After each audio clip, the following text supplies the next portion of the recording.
Hello again, folks. We were talking with Nick Lahure earlier about these commando raids, commando raid ambassador in this time. And I think he mentioned in the clip with me that the commandos had cut the telegraph line between Guernsey and Jersey. Well, the telegraph hut that they cut was just, it's like you can see a triangle sloping wall just over there. Below the house is where the telegraph hut was. And it's very misty today, but some Jerseys over there, Sark is over there, and Herne is over there. And we're just continuing our exploration with Nick about the commando raids, which were all very early on. The German bunkers hadn't been built yet. There's very little in the way of German garrison. And these were all, the commandos are pretty much all Guernseymen coming back to places they knew, so they were able to walk around. And Nick was saying in a video for JD that about how they can, take photo plans of the newly created Guernsey Airport, which is the Guernsey Airport this day. So it's interesting looking at the commando missions, and it raises those questions of what is a successful mission, and do you have to blow something up for it to be a commando mission, all that kind of stuff. And I'll just stop you here and show you this. We've been seeing quite a lot of these World War II occupation trail signs that talk about the fact that it was occupied. They talk about the use of livestock, German command bunkers, things like that. And you can see where we are on the map here. We're at number 13. So we've been going around the various parts of Guernsey here on this trip. Liberation Route Europe, which is something that Ben Main is involved in. And this is also where 19th century barracks were here back in the day. They were taken down in 1971. And we're getting so used to seeing bunkers that we're not really getting excited about them anymore. But there's obviously a bunker here, and there's you can see the circular part of what had been an open position for an artillery piece at some time. And as I said in the earlier one, over 1,000 German bunkers in Guernsey alone. 10% or so of the entire concrete used on the Atlantic Wall was used in defending the Channel Islands. And as I was saying yesterday to you, it's a great place for World War II buffs to come, but it's a great place for anybody who just wants to see some spectacular scenery, because every corner we turn, we see another view like that down there, a little spit of land, rocky coast there. And it's just absolutely sensationally beautiful.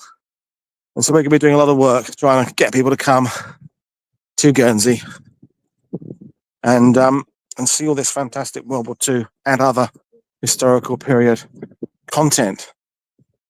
I'll take you up onto the viewing platform.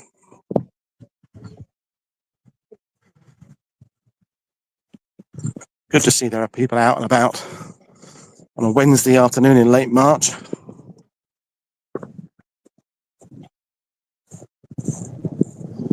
So very misty today.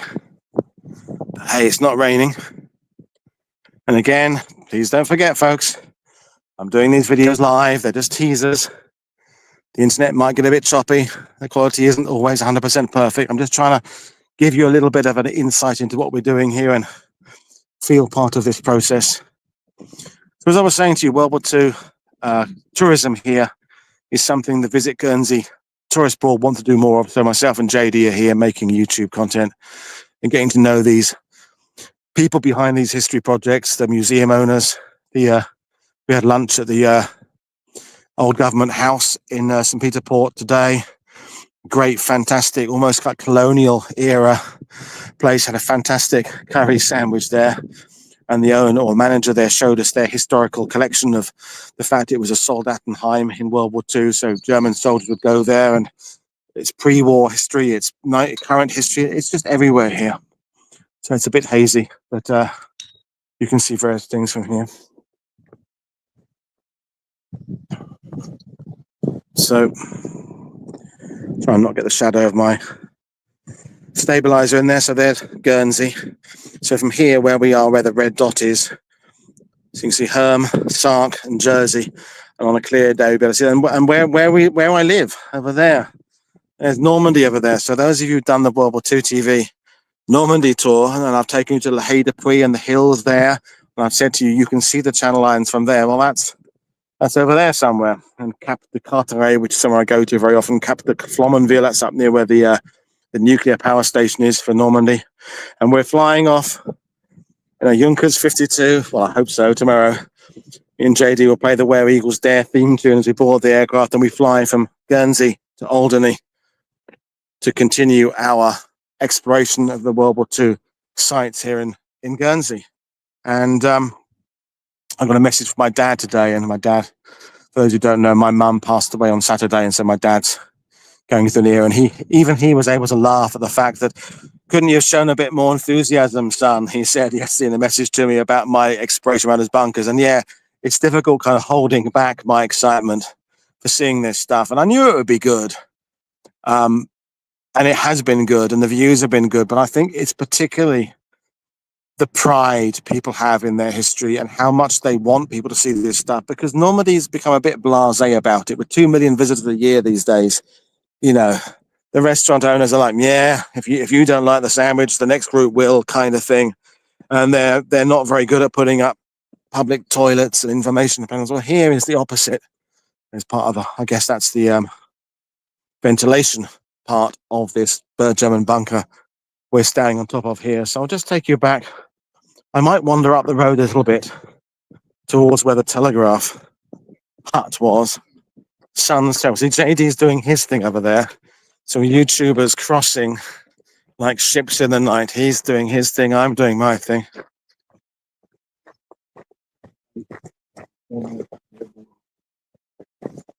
So the Cherbourg barracks were here. So this is when obviously this part of the coast was defended back in the past. So I'll just take you up to the Telegraph hut. So check Nick Lahoure's Islands at War podcast. Check some of the We Have Ways content with James Holland and Al Murray were over here. And Nick recorded a little bit with JD recently, a few minutes ago, effectively, about Operation Ambassador, and Operation Anger was one of the other commando missions. But there, just coming up to it, is the Telegraph hut from which these commandos cut the telegraph line to Jersey to limit the Germans' ability to communicate. I'm not going to go any further closer than that because it's all a bit dangerous. But that's it, I think. Probably my last live stream today, but you never know. Maybe I'll do another one. I don't really know. And I'm adding some of the description tags to this, but the majority of that I'll be doing when I get back home and I can actually use my full-size computer and see stuff properly. And so there's Jake. You see JD doing his bit over there. And I'll be having either Nick Lahoure or Amanda Johns, the tour guide who took us out yesterday, as my co-host for the Channel Islands, Guernsey and Alderney content that I will be bringing you on World War II TV over the next few weeks. But I'll leave it there because I will. And I will say, have a good rest of your Wednesday, wherever you are, and keep watching the channel for more notifications. But in the meantime, thanks very much for paying attention. And it's been fantastically gorgeous weather here today. And I'm having a whale of a time seeing these incredible World War II relics. So cheers, everybody. Bye.